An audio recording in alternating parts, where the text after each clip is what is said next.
Cageside with Jon Morgan.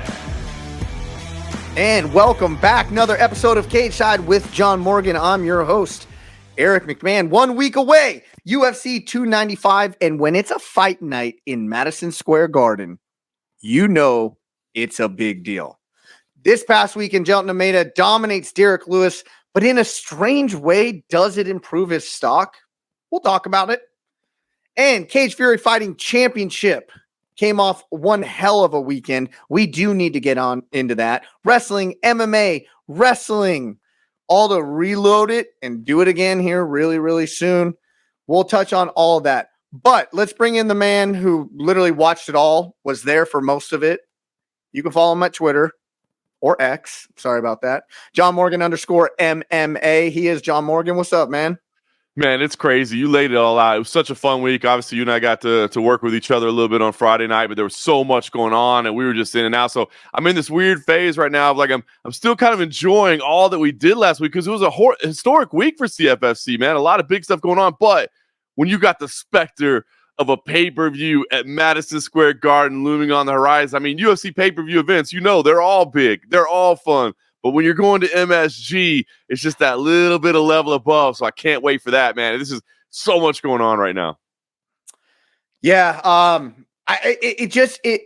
Whether or not you have the Jon Jones fallout, just all that, it's still Madison Square freaking Garden. It is the Mecca. It is the fight capital building of the world. So many historic, not just fights, sporting events. You know, everything has happened in that building. It's the Mecca for a reason. It is. And you know, of course, man, I'm just as disappointed in anybody that we're not seeing Jon Jones versus Stipe Miocic. That's probably one of the fights I was most looking forward to out of anything this entire year, right? I mean, you're talking about, you know, the greatest ever versus the greatest heavyweight ever in this, you know, I mean, it's just the storylines were all there. I was so excited for it. But yes, anytime you're at Madison Square Garden, it's special. The crowd there, they're crazy, man. The press conferences, the ceremonial weigh-ins, there's just a little bit of a different energy when you're in New York City, right? I mean, there really is, and you can feel it. And then the building itself, massive. I mean, just the crowds they bring in there. But yeah, I mean, the celebrities that are there. I mean, you know, sometimes you got sitting presidents rolling in there to come watch the fights. And he might be again because he's in New York City this week. So you never know, right? I mean, it's just it is fun. It didn't end up being the card that we wanted, but and let's also say 30th anniversary, right? I mean, the UFC has been celebrating it kind of all year long, this 30th anniversary celebration, but it was November of 1993. Ooh. So, I mean, this is that kind of, it all culminated to this. So a lot going on. So that's another one too. You know, I talk about how much I'm excited about what happened and I'm excited about what, you know, what's about to happen. I'm kind of torn on two ways on this one too, because I'm bummed out that we didn't get the fight that we wanted, but I'm also still super excited that we got two really good title fights. And again, anytime it's MSG, it's just a special aura, a special energy in the air. Well, co-main event elevated to main event. Jiri Prochazka, 29-3-1, takes on Alex Pereira, 8-2 for the vacant light heavyweight title of the world. Now, I want to put some things in perspective here. It's been 2 years. Pereira has only been fighting 2 years in MMA, or at least since he made his UFC debut, shall I say. Right.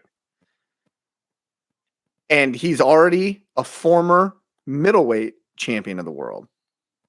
And now he is fighting for the vacant, not interim, vacant, right? He will be, if winning, he will be the undisputed light heavyweight champion. That has got to be one of the most unbelievable stat lines that I can imagine.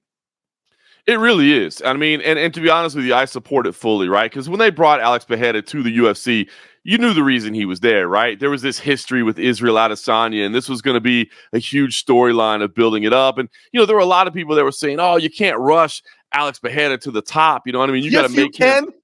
That's why I said, I was like, you absolutely can. Don't make him go through the same level that everybody else does. Rush him to the top. Get him there. Let's put these two together. And, man, it was worth it, right? The fights that we got between those two were incredible. And so, I mean, it was worth every bit of it. As you said, you know, they had the back and forth. They had all those dramatic moments, all those iconic moments in both of their careers. And now you get to see Israel Adesanya take his little time off, and Alex Pereira kind of chase his own path where I don't think they're connected right now. I don't think they're disconnected forever. I think their paths will cross again at some point. But for now, they kind of go their own ways right now. And this is a moment for Alex Pereira to make history, and in a division that I think he can be very, very scary in, because that man is wide open. Oh my God, it's so fun right now, right? And it's because of the departure of Jon Jones that's wide open right now. But at 205, when Alex Pereira doesn't have to go through those nasty, nasty weight cuts, man, he could be a force. This is a fun fight. It is. Jiri Prochazka, as we all know, had a devastating injury and honorably vacates the title, right? He vacates the title, which then opens up all these other scenarios that then happened. And now Jiri Prochazka taking on Alex Pereira for that title. Now, Jiri Prochazka, it's just a weird style to deal with. Okay, so when we let's just dive into breaking this down. Okay, because when you look at a former 2-division glory kickboxing world champion in Pereira, right? It's always versus a tit for tat style. Right, we're going to be here. We're going to go traditional style, as much of a traditional style as you can get in MMA. It's a pretty even crossover from a striking perspective to Muay Thai. Prochazka, he subscribes to none of that. No, he's crazy. He's everywhere. He's unpredictable. He's going to get. You don't know what's going to throw at you. It might be an elbow, might be a knee, might be a kick. You don't know if it's coming forward, backwards, spinning. You don't know what you're going to get. So you make a great point. They're both great strikers, but they're so different in the way they approach the game. And that's, Alex Pereira, one-shot knockout power. Jiri Prochazka, one-shot knockout power too. But as you said, more of the traditional fundamentals versus just wild chaos, unpredictability, bizarre ponytail in the air. You don't know what's happening. That's what makes this so fun. Yeah, and when I really kind of study these two fighters, because that's what I really love to do. It's like I love studying the fighters and then seeing where one style or one little opening can be completely exploited.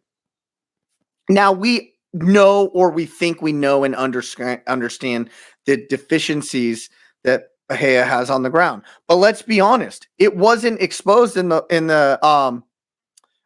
last fight that got him this title shot. Jan Blachowicz didn't exploit that, right? So maybe it's a little bit harder than we would all agree or all assume it is to get him there. I truly believe it's a lot harder to get there.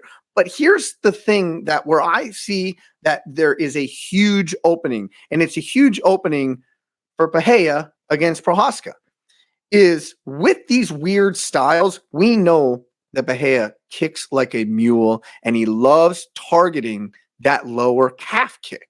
And it's a really non-telegraphed. He doesn't do a traditional Muay style where he kind of raises the knee first, and then you can kind of see that chopping motion. It's a very fast, hard, extremely hard low kick. With an unconventional guy who's changing stance all the time, he's putting heavy pressure on each foot every single time.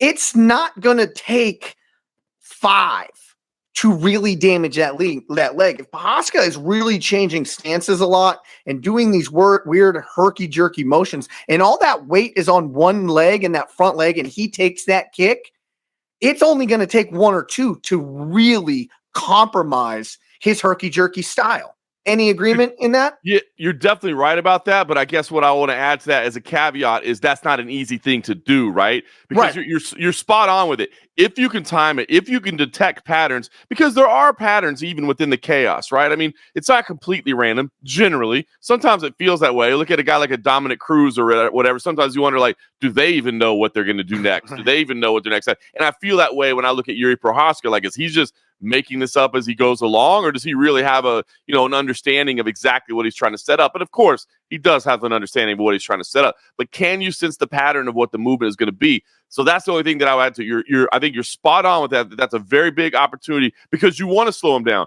You got the guy that I can't track down that's moving all over. What I want to do, the first thing I want to do, I want to take those wheels out. So now you've got to stay in front of me for a little bit. Now you've got to kind of engage in my game and not move around so much. And by the way, I've got 5 rounds to do it, not just 3, because it's a championship fight. So I can take my time. I can try to slow you down a little bit. The challenge is you've got to find those moments, those opportunities, because he is going to be switching stances. He is going to stay offline. He is going to be making it difficult for him to track down. So I think you're spot on with that. I think it's just remember how challenging it's going to be. It's funny because as you were laying out the grappling, I wanted to pull up the stats and take a look at it.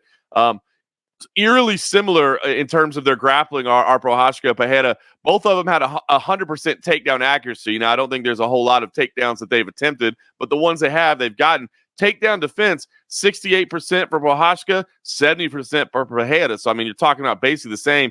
And the takedown average per 15 minutes is 0.38 for Prochazka, 0.22 for Pereira. Yeah, so they're not doing a lot of it. You know what I'm saying? So, I think this is going to be an exciting fight. I think it's going to be a stand-up banger thriller, the kind of fight that even if you don't know the guys necessarily, even if you don't understand the journey entirely, you don't know their skills entirely, because, both of them, English is their second language. Both of them are foreign guys. We haven't seen them a ton. They're both, as you said, relatively new to the promotion. I mean, Pereira's only been here a couple years. Prochazka's been here for about 3 years, but he was out for a long time with this injury. So I get it if fans aren't overly familiar with these guys.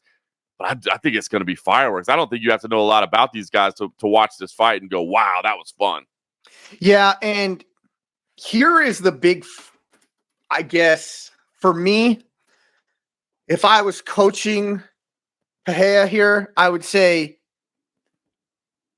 we've dodged a lot of bullets on multiple occasions.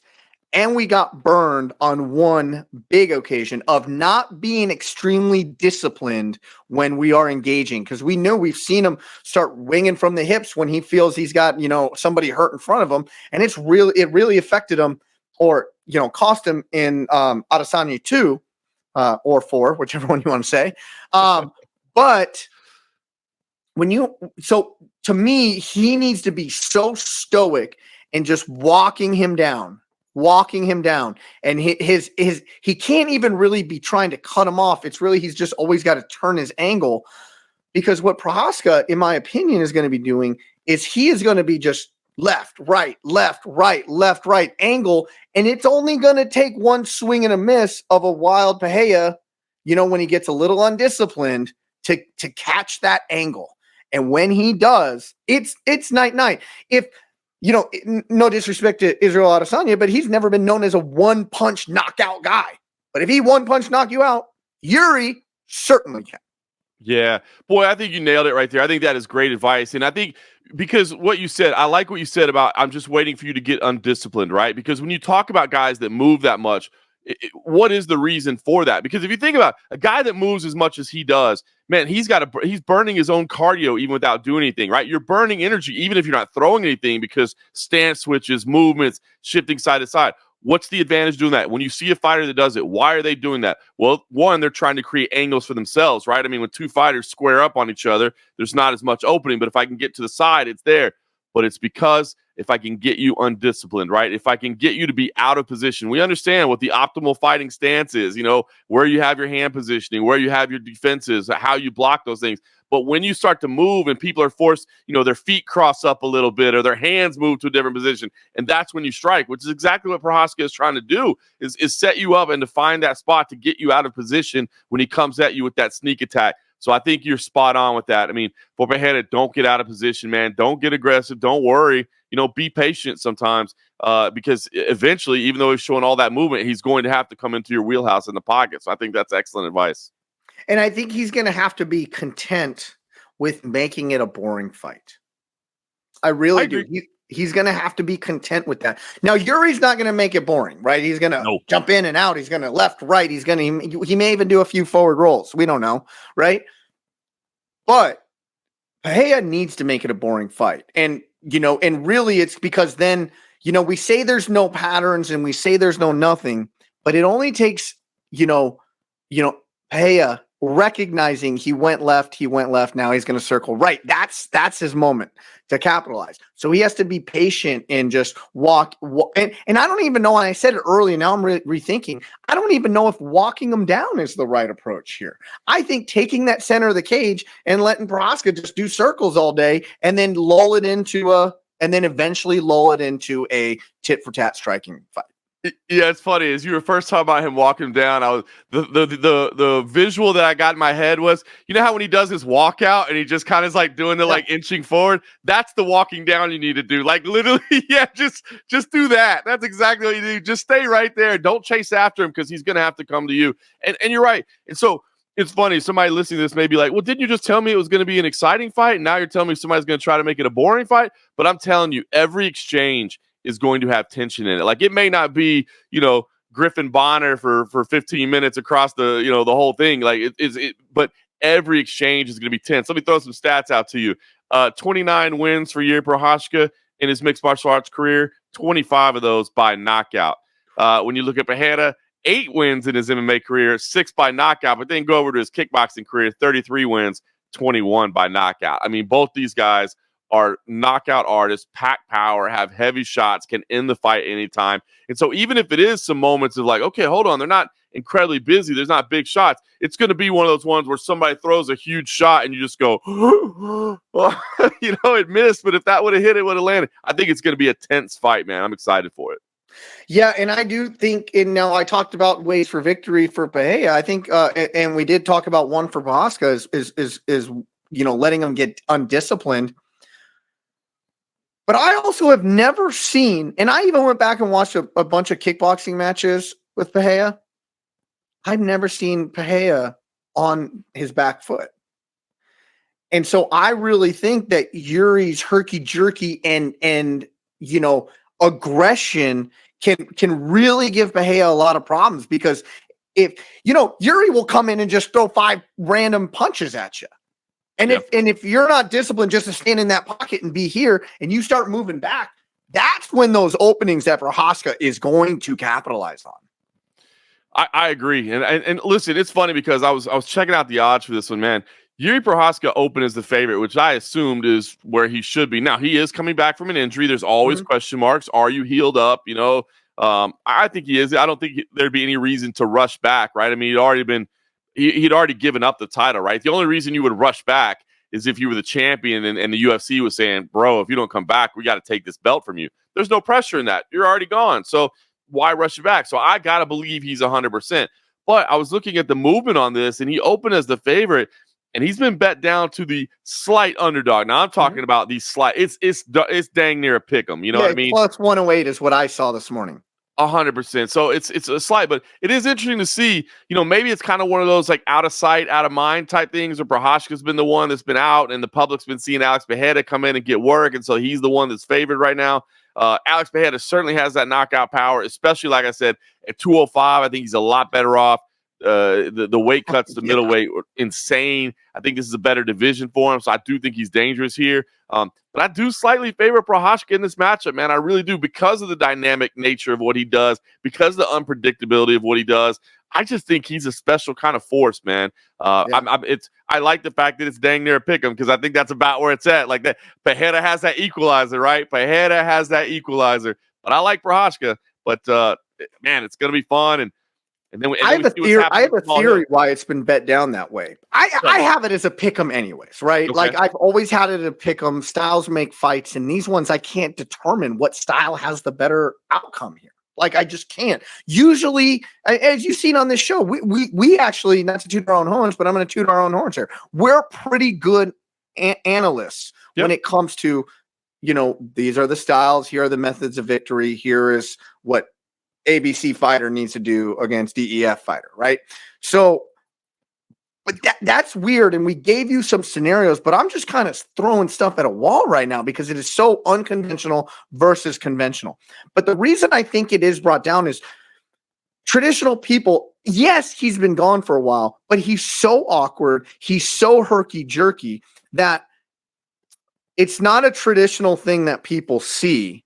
And so when they go and watch highlights or clips or seen his past fights, it's almost like, yeah, well, he did it against a 44-year-old Glover Teixeira. Of course he could do it there. But people don't respect that completely weird, unconventional, unpredictable style. It's not something where somebody says, hey man, Mike Tyson, peekaboo boxes.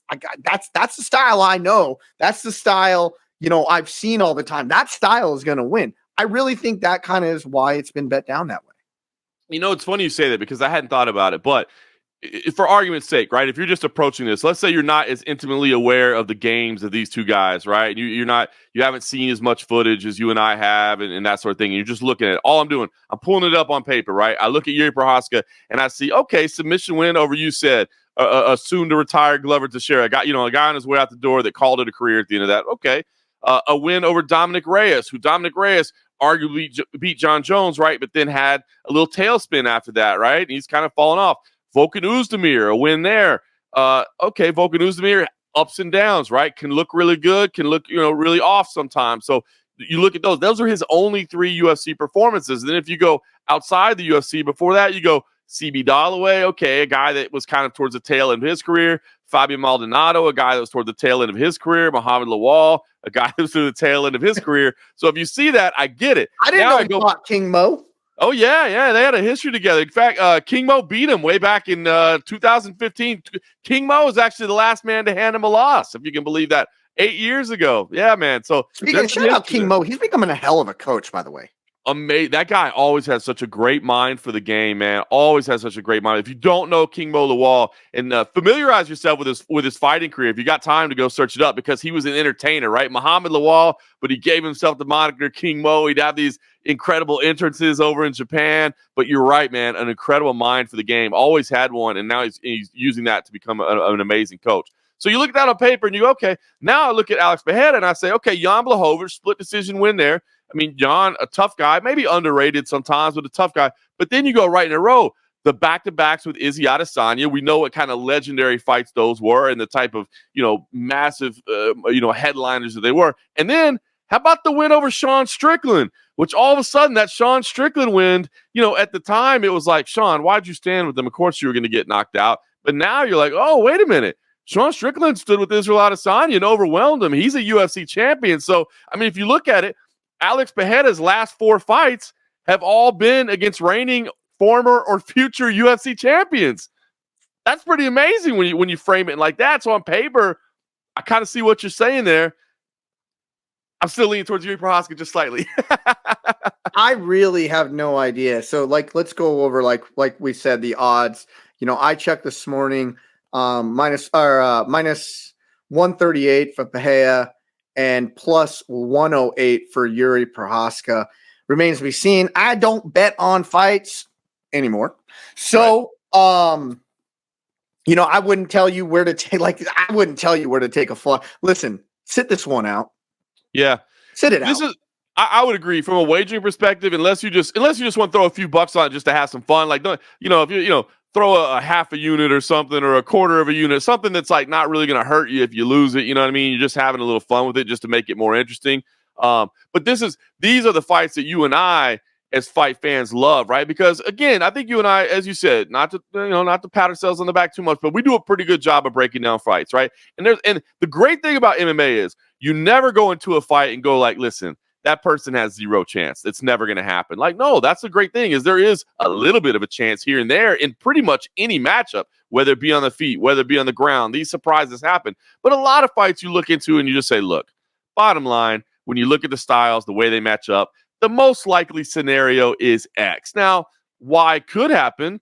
Look at the fight that we had down in Brazil this past weekend. I think we all were able to say X was the most likely scenario between Jailton Almeida and Derrick Lewis, but we knew why was a possibility. But when I look at this one, Prochazka, Pereira, UFC 295 headliner, either one could have. There's nothing, either one of those guys having their hand raised would not shock you. You wouldn't be like, man, I never saw that coming. No, you can see it. This is about as 50-50 as it gets. When we're talking about a line being moved from minus 120 to plus 108, I mean, that's this much, and that was what it took for the favorite and the underdog to could have been one big bet.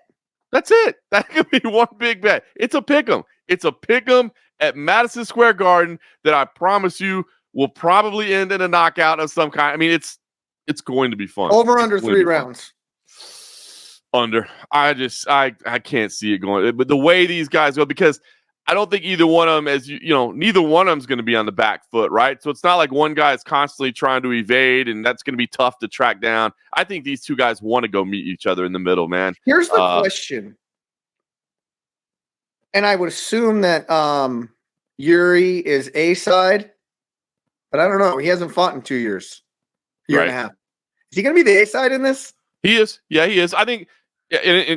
Well, a former champion, you probably would, out of respect, you put him on the UFC would put him on the A side, right?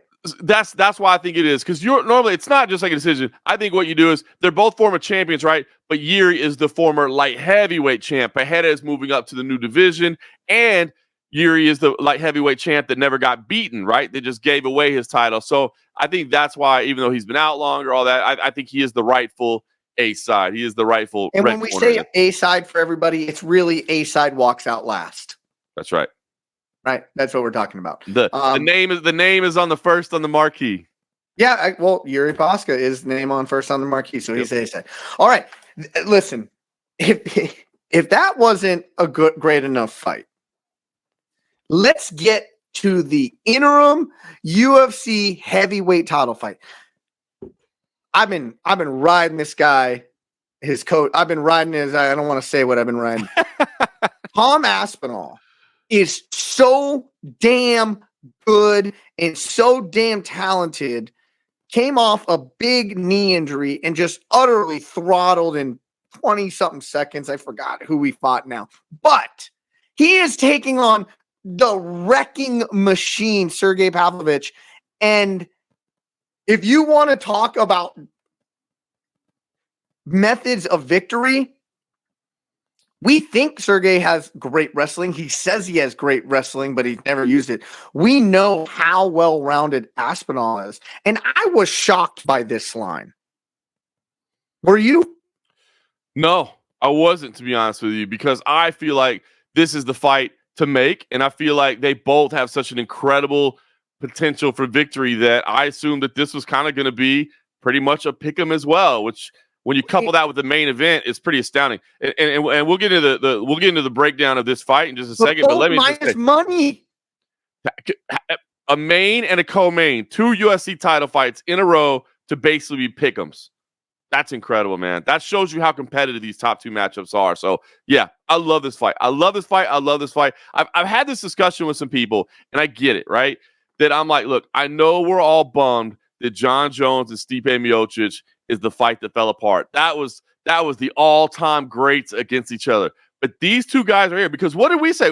Eric, we've been talking about this for a while. We thought there was a very real possibility that Jon and Stipe were both going to retire at the end of UFC 295. And these 2 dudes right here, Sergei Pavlovich and Tom Aspinall, were going to be the ones to grab the baton from each of them, and they were going to be the ones to crown the new champion. So we're getting the fight that we wanted to see. We're getting the fight that we felt was going to be the future of the heavyweight division.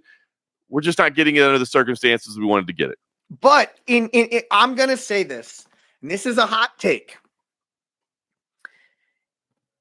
Granted, Jon Jones can make a full recovery. Granted, he gets by Stipe Miocic if they make that fight happen, which I don't know if it will necessarily because Jon Jones would come in and fight the interim champion. But anyways, let's just say all these scenarios happen.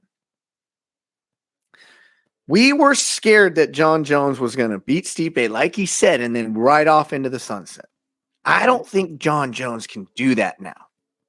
I think he needs to unify this belt, and we are going to get to see a fight with Jon Jones versus a winner of Pavlovich and Aspinall. And everybody was saying that Jon probably doesn't want to see Sergei.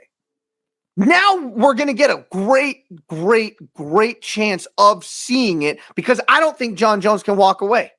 I don't think he can walk away with having 2 separate belts out there. I'll be honest with you, Eric. I had not thought about that aspect of this until you just said it. And look, man, you know me. I'm a pretty optimistic guy. I feel like I'm usually the guy that's looking for the silver lining where a lot of people are like, come on, man. But you know what?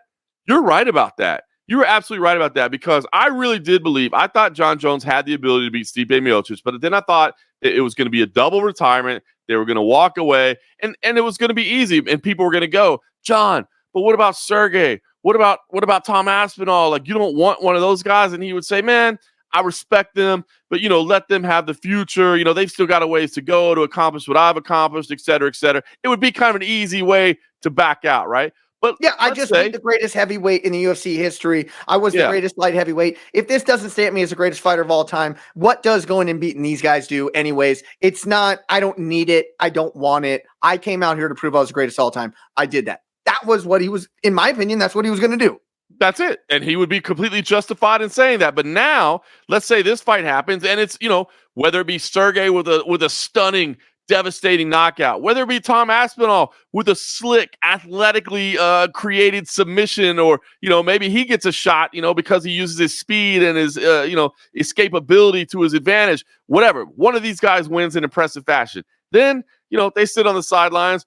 Dana White comes out and says, hey, we know we got this interim champ, but John Stipe, come on, that's the fight we all wanted to see, right? We still got to put this thing together, the battle of legends. Then the fight happens. If Jon Jones happened to walk away victorious from that, now when you sit at the press conference that night and you say, John, what do you think? And he's like, well, I think I'm about ready to walk away. I think I'm done. I have nothing left to accomplish. You're like, well, what do you mean? You're not even the undisputed champion. I mean, you're the champ, but there's an interim champ out there who looked awfully scary last time out. They looked like they had bigger knockout power than you if it's Sergei. They looked like they had maybe better submission abilities if it's Tom Aspinall, or he was the younger, more athletic, speedier version. How can you walk away from that and not prove it? Now it starts to get real interesting. Yes, but I'm going to take this one step further, Mr. Morgan. From a promotional standpoint, like, God knows I want to see Jon Jones, Stipe. I think they both deserve it. I think they need, from a legacy standpoint, the fight's got to happen. But from a promotional standpoint, from a UFC standpoint, how can you have the reigning, defending UFC heavyweight champion of the world come back and not fight the reigning, defending, interim UFC heavyweight champion of the world? Sir, I don't see a scenario where that couldn't be the first fight back from a promotional standpoint. Now, they can make up any reasoning whatsoever, and I'm gullible and I'll buy it. But traditionally speaking, that has to be the fight, right? I need you to do a favor for me, and that is make sure that Stipe Miocic cannot find your address anywhere online. He cannot locate you down at any point. Nobody bigger fan of Stipe than me. I love it. That's why I'm saying, from a promotional standpoint, they have almost put themselves in a corner on this. You're right. I get where you're coming from. You're 100% right. I mean, Mr. Journalist John Morgan, you're at a Q&A session with Dana White. Dana White saying, hey, yes, Sergei or Tom just won the title. Okay, great. 3 months from now, hey, we're both guys came out of it healthy. They're chomping to go. They're talking shit about Jon Jones. I'm really the best heavyweight, all this, that, and the other. Mr. Morgan is sitting at a press conference with Dana White, and he says, hey, yeah, we're going to go ahead and book Jon Jones versus Stipe Miocic for, second quarter UFC 300. And you're like, okay, that makes sense. But what title are they fighting for? They're fighting for the heavyweight belt. The interim champ is out there, right? I mean, listen, it's an easy sell. Here's where it becomes impossible. So I'm with you. I love what you're saying, and I love this little exercise that we're going down here. But obviously, I've been around this sport for a long time. I've been around Dana White for a long time. He's going to say, and I get it, John, I understand where you're coming from. The interim champion's out there, but let's be honest. This is the fight that we had scheduled. You look at the bodies of work that both these guys have. You look at what they've put in. You can't take away from either of them. This is the fight everybody wanted to see. This is the fight for the all-time greats. We have to do this one first, and then the winner of this will fight that interim champion if they choose to. If not, they won't. That's what happens. Here's where it becomes impossible to deny, and I'm going to knock on some wood as I say this. John had to bow out of this one. If they schedule it again, and for some reason Stipe has to bow out of it, because these things happen. I'm not wishing anything bad. I'm just saying it does happen, right? You get injured in training. If for some reason Stipe has to bow out of it, at that point, I think you're right. The UFC's got to force that and be like, John, we're not rescheduling this again. You've got interim champions out there. This is not your fault, but it's your call. Do you want Sergei? Do you want Aspinall, whoever it is that comes out of this, once we know what that name is? Do you want them or not? Because if not, I need you to hand me that belt back and let me know what you plan on doing next, because we've got to unify these titles. So I don't think, as much as strained as the relationship is at times between the UFC and Stipe Miocic, I just don't believe they want to skip over him in this situation. Understood. And I don't want them to. I want to make that perfectly clear. Like, listen, Stipe Miocic, there isn't a fighter I have more respect for than him. He's still an active fireman. He never moved to a big gym. He stayed at his homegrown gym. I mean, a family man. He fights in Brazil, jumps on a plane right after losing, and did he win that fight or did he lose? I don't know. Flew straight home for the birth of his child. That was happening like that next day. Like, everything about this guy resonates with me. I'm a huge fan. Nobody, I can tell you, he's my favorite fighter currently in the UFC. Okay? You're trying to take his title shot away. But just from a respect standpoint, like, I respect him to no end. I just think it's going to be so weird and so hard for a current champion to not fight their interim champion. It's just weird. It is. It is weird. I mean, but it's Stipe. But it's Stipe, and that's it. I think there's a few. It's like, what if I told you that the UFC announced at UFC 300 that Conor McGregor was going to be challenging for the welterweight title of the world, right? It would be weird, but you would go, I get it. You know what I mean? Conor. So you're right. You know what I mean? You're 100% right. It would be bizarre. It would be weird, but it's just such a unique case scenario. The only time it gets weird is if for some reason, and again, knock on wood, Stipe has to duck out of the rescheduled fight for any reason, because at that point, I think the UFC's got to force their hands and say, look, we've got this interim title holder sitting out here. And at that point, Sergei and Aspinall, whoever it is at that point, would have to speak up and be like, look, man, I'm not. I mean, what are you going to do? Defend the interim title in the meantime while they wait for the title to be? That's kind of like where I'm going with all this. Yeah. And it's not like Jon Jones is going to be a quick turnaround guy, or certainly Stipe is not going to be a quick turnaround guy. No. So that fight happens. What are we, let's say 300. How long is Jon going to be out for? They said 9 months at the time of the injury, although I've had a lot. Yeah, and I've had a lot of people. I've heard a lot of people speculating like, ooh, 9 months seems aggressive. That seems hopeful. Torn pec, right? Well, that's what it was? Yeah, up at the shoulder. Yeah. I mean, so essentially what we're saying is that the interim title is really a number one contender shot. And we're throwing that interim belt on there, not to force anybody's hand, which the UFC does a lot, right? Yep. Not to force anybody's hand, but to rather maybe glam up a Madison Square Garden card. Yes and no, because you know what? As you say that, I'm thinking. I'm just thinking, the winner of this. Now, again, this just came off the top of my head, so I don't have a list prepared here. Normally, a lot of times, I mean, we've seen it happen, right? People win interim titles, right? Justin Gaethje wins an interim title and just throws it on the ground, like, I don't want this, like, I want the real one, like, and we've seen that over years, right? Where people go like an interim title, like, who cares? What is that? Could this potentially be the most legitimate interim title in the history of titles? I mean, if you think about it, you think about the run that both these guys have been on. You think about what they've accomplished in the division. I mean, Aspinall, you look at the run that he's been on, you might say, oh, well, he lost to Curtis Blades like 2 fights ago. No, he didn't. If you remember that, if we're just looking on paper, you see Tiggy lost. It was a fight that didn't even start, right? His knee collapses before the fight even starts. Other than that, he's unbeaten in the UFC. Sergei Pavlovich had the loss to Alistair Overeem when he came into the UFC. Since then, 6 straight knockouts. 6 straight first-round finishes. Destroyer of worlds, man. You know what I mean? And meanwhile, Jon Jones, who I truly believe Jon Jones is the greatest fighter of all time. I truly, truly believe that. But his record in the heavyweight division is 1-0 against Cyril Gane, who I like Cyril Gane a lot, but I mean, Cyril himself has admitted he basically just froze up in that situation, right? He just had the worst performance of his life on the biggest night of his career. So, I mean, to say that Jon Jones is a legitimate UFC heavyweight champion, he is. I'm not trying to say he's not. I think he's the greatest of all time. But the interim champion, whoever it is going to have a better resume at heavyweight than the reigning undisputed champion. So it is going to be an interesting time. Like, I understand why they added this. As you said, it's Madison Square Garden. It's the 30th year anniversary show. The the ticket prices, my goodness, were insane to get tickets to this, right? So you got to come with a second title. And it made all the sense in the world for this to be the interim title. It really did. We said, once these two guys retire, this is the fight we want to see. But with it being out of order the way that it is now, it is kind of complicated, isn't it?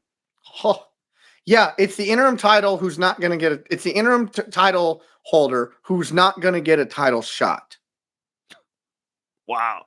Yeah, I mean, if that was the case, very rarely does it ever make sense for an interim champion to defend that title, right? I mean, the whole point is, look, the champion's on hold right now.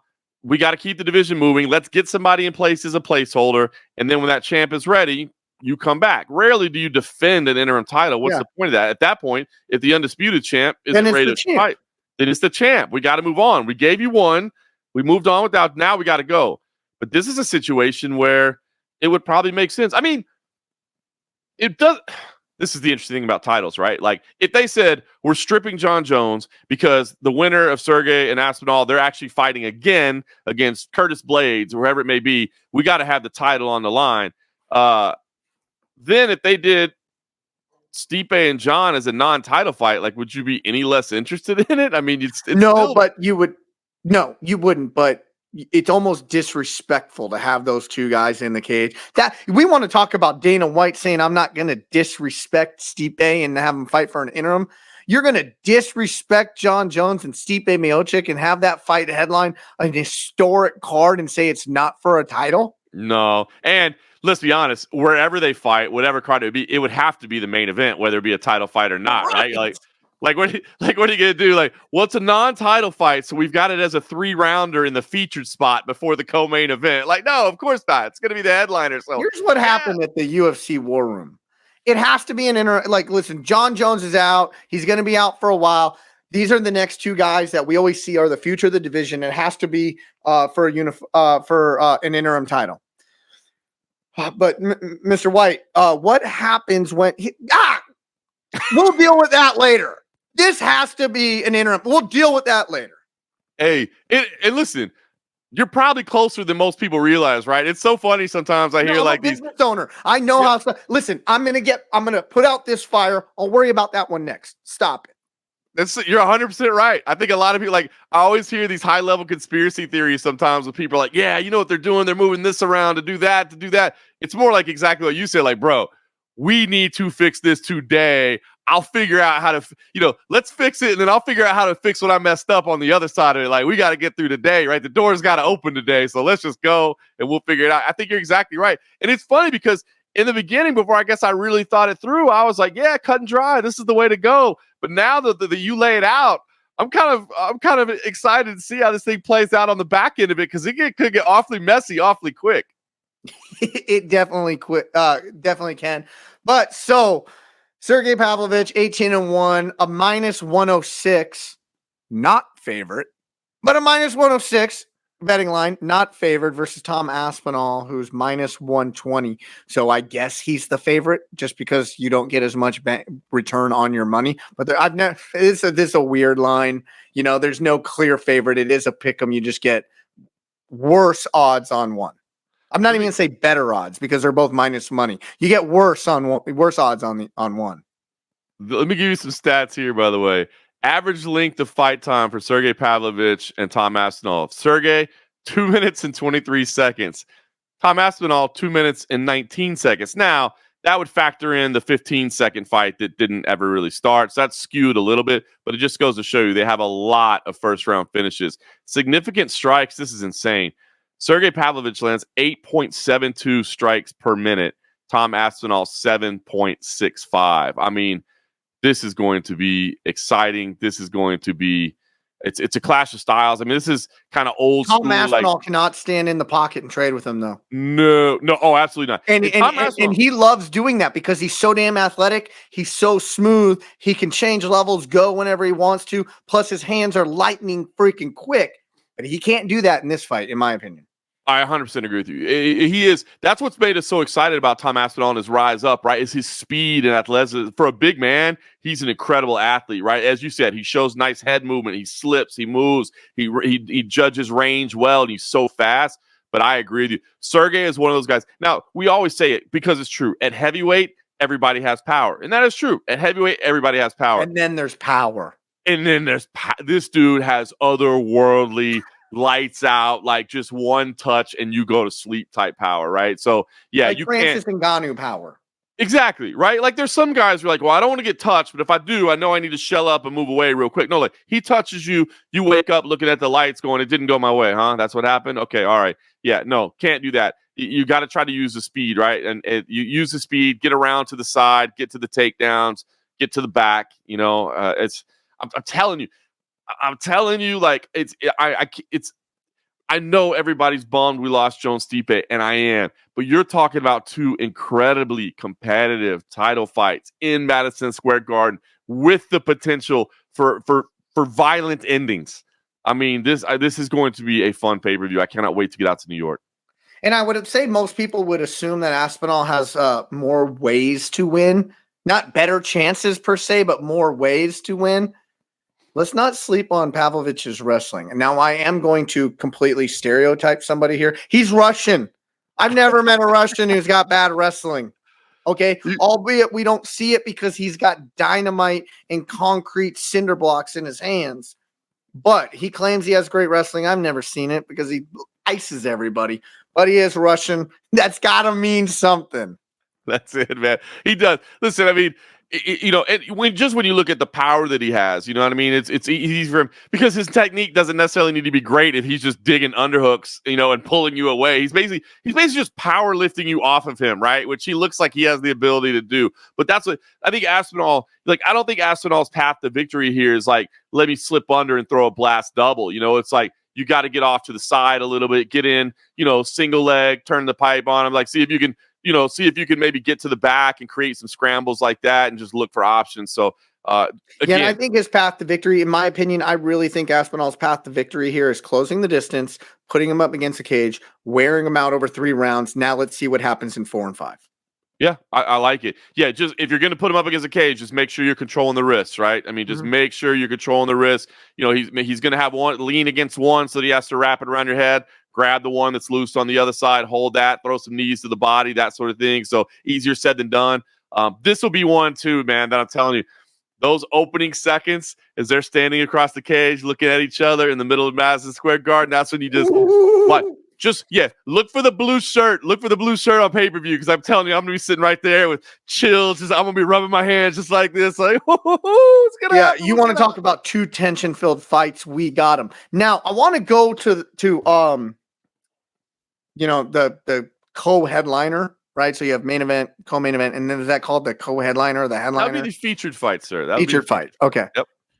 I am so excited to watch this fight. I'm calling it the battle of the next gen. Right?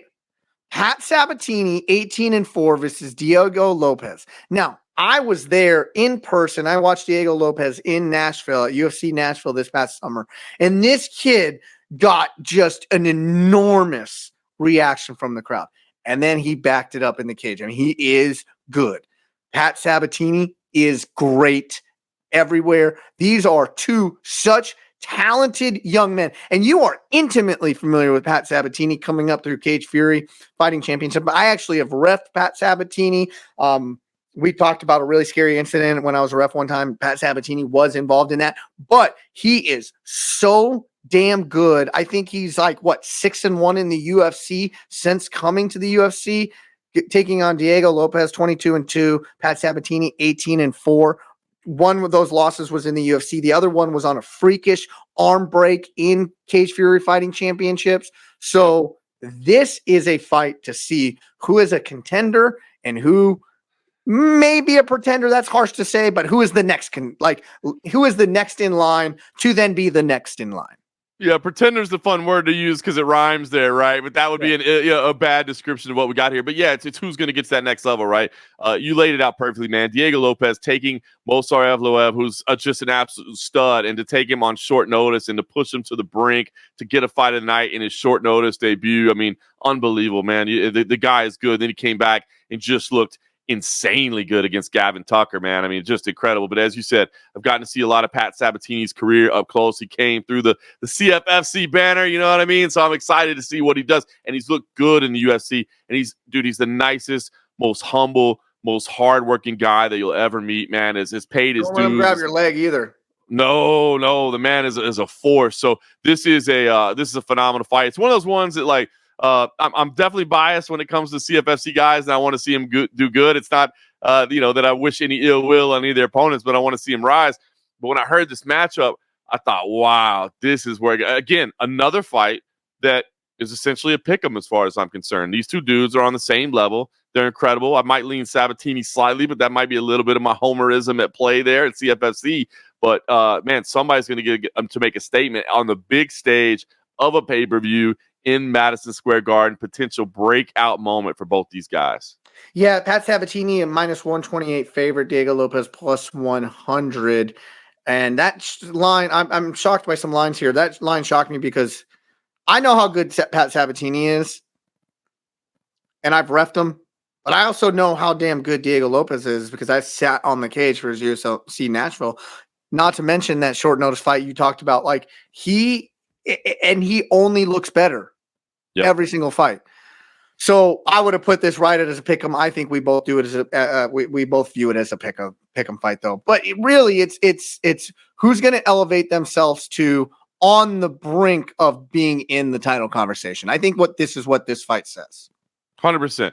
100%. The one that's in this will be now entering the conversation. I mean, obviously that division is deep, and you got a lot of names up at the top. You know what I mean? You really do have some that have, they've kind of been circling each other for a long time at the top of that featherweight division. Obviously, you talk about your Volkanovskis and your Holloways that, they had their extended series, and but there's fresh blood coming into their fresh names, and the winner out of this will be kind of that fresh name to say, oh, by the way, talk to me. I know Topuria's got next, but I need to be facing somebody up there in that top little area right there because it's time for me to make that run too. Yeah, I see the winner of this fight matching up with Bryce Mitchell. And then now that's the fight to make after this. Ooh, I like it. We're matchmaking even before we have. I like it though. I love that. I love that a lot. That and you know what's great about that is you're right from a rankings perspective. Like these two guys are trying to break into the rankings, work their way up. That'd be a nice little step up. But stylistically, how does Bryce Mitchell match up with both those guys, man? Like, that'd be another fireworks, man. That'd be an amazing fight. I mean, maybe a 5-rounder, a potential fight night headliner, maybe? Am I getting a little too excited? Fight night. Now, you talk about Diego Lopes, Bryce Mitchell, or Sabatini. Like, I would love to see that over 5 rounds. And the grappling of everybody involved in that little triangle equation we just hey, Dana, put us on the payroll. Maybe I'll get a little ahead of myself, but I wouldn't mind seeing that one as a 5-round fight. But that'd be great, man. It's going to be great, man. There's going to be some fireworks on this card. All right, Sao Paulo, Brazil. This past weekend, Jailton Almeida improves to 19-2 as he defeats Derrick Lewis, who drops to 27-11. 50-44, 50-44, 50-45. I think all those 10-8s probably came in the first round and then they were like, okay, well, it just happened again and again and again, and nothing happened from that mount. I can't justify a 10-8. That was a weird ass fight, man. It was just weird. I've never seen somebody get dominated and their stock not massively improve like Almeida. Yeah, that's what's a little bit bizarre about it, right? Like on the one hand, this dude just dominated a perennial top 10 contender in Derrick Lewis. So on the one hand, you should be like, wow, how good is this dude, man? Derrick Lewis looked completely ineffective.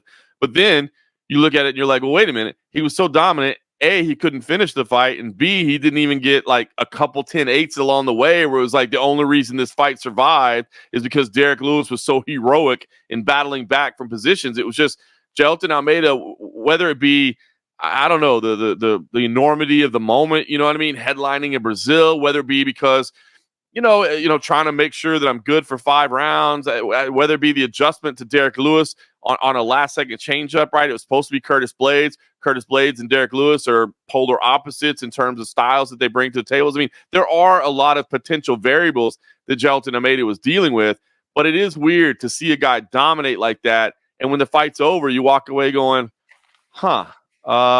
all right, because he does look to me like he has the ability to be a future title contender. But now you wonder is, should he go back and do it at 205? Because you remember 205 was where he was going to, start his career in the UFC. And I was like, oh, this dude's going to be a force. And then he started taking a couple of heavyweight fights here and there. And you go, all right, but he was having success with them. And they said, okay, well, maybe heavyweight is his division. So I feel like I got more questions than answers after that performance in Sao Paulo. But one thing I do want to encourage people is to not completely hop off the bandwagon.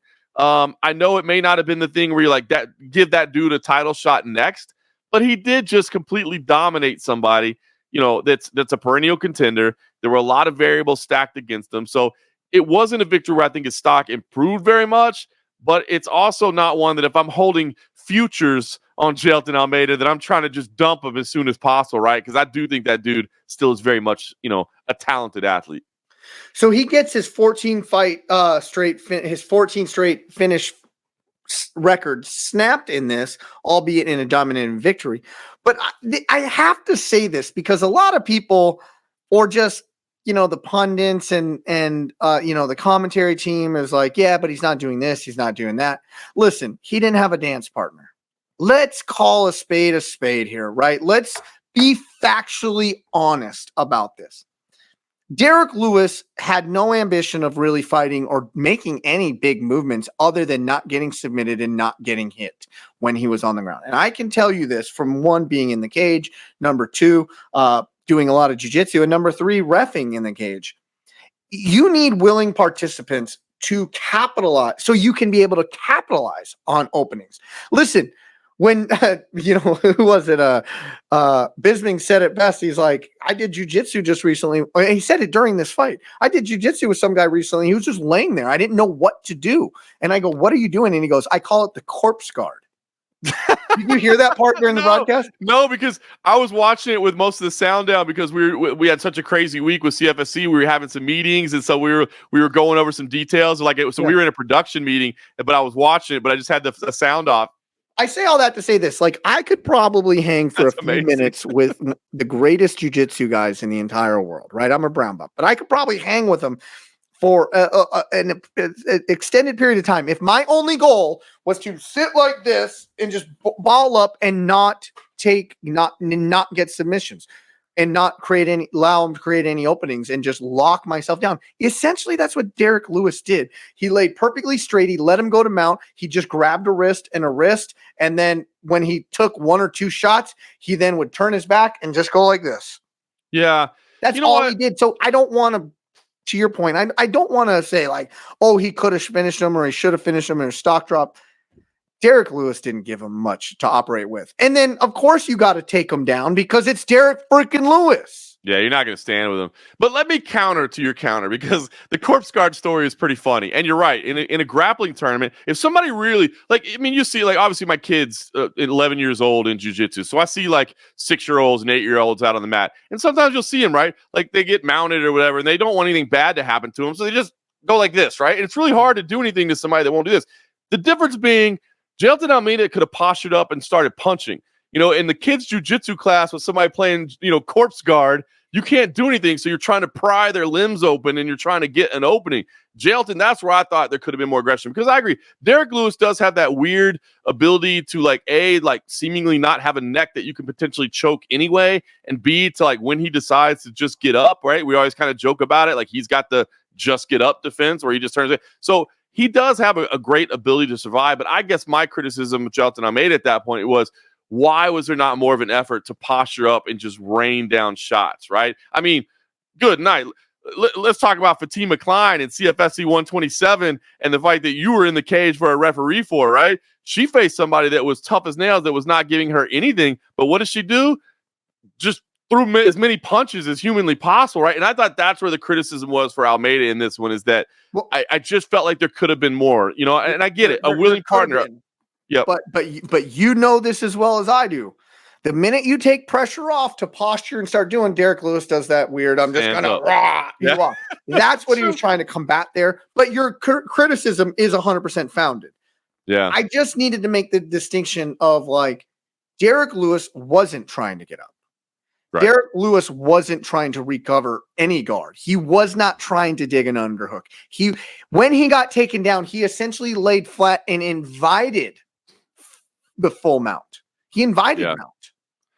And you know what the great thing about being Derrick Lewis is that didn't affect his stock one bit. The next time Derrick Lewis, you know what I mean? Like, you know what's hilarious is nobody's walking away from this fight going like, man, that Derrick Lewis, I don't know if I want to watch that guy anymore, man. Like, he didn't really go out there and show me much. You know, it's like, well, Derrick stepped in on short notice, flew down to Sao Paulo, didn't look real good, but we kind of already knew his takedown defense wasn't great. But who's he fighting next? Because I want to watch that. Yeah, because whose head may potentially go flying off their body next. Isn't that the best? He's done well for himself. So this past weekend, Tunica, Mississippi at the Horseshoe Casino, Bluesville Auditorium. Fun Cage Fury Fighting Championship card. Yep. I was in the cage for, the co-main, the main, and a couple other main card fights. And just a great product, fun product. I saw maybe one of the most devastating knockouts I've seen live and been in the cage for. It was scary. A guy was unconscious for nearly 5 minutes. Go check it out. UFC Fight Pass, Cage Fury Fighting Championships. What was it? 127?